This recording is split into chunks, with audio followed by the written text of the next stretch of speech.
Alright, hey, welcome back to Car Talks, where I rant, ramble, rave, and word vomit my thoughts on training, life, and fitness.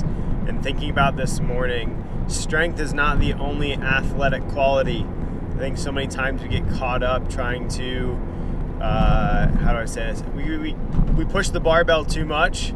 We don't push the sprints. We don't push the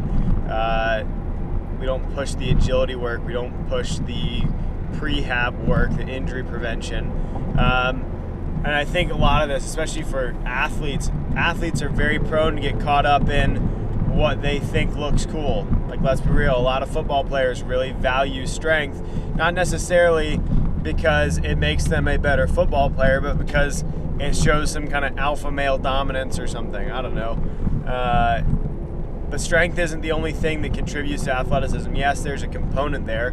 Being strong will make you more athletic, but it will not make you a better athlete. And I think that's something that I've just been kind of thinking about, because I've been watching, listening to some podcasts, and also like just watching some things that are going on, especially in my area, where you have powerlifters that are training athletes right now. You have weightlifters that are training athletes, and I think sometimes they forget that being strong or being able to power clean a lot, or being jacked, because I saw some bodybuilder trying to train like a baseball player. I'm like, they're good people that are good at, training and can understand how to differentiate between those things. But if you're training a baseball player like a bodybuilder, if you're training a football player like a powerlifter, ultimately you're likely to neglect something, right? Athletes need to train like athletes, and if you're training like a strength athlete, then they're not training like the athlete for the sport that they play, right? Unless you're training a powerlifter to powerlift, it's not the thing we need.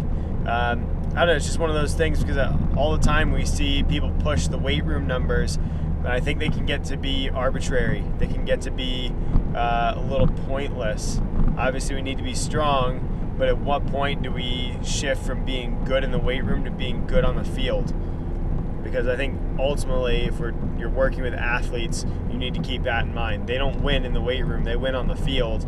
And what you do in the weight room can either benefit or neglect from that, or negate that. So just something that's on my mind this morning. Until next time, we'll see you in the passenger seat.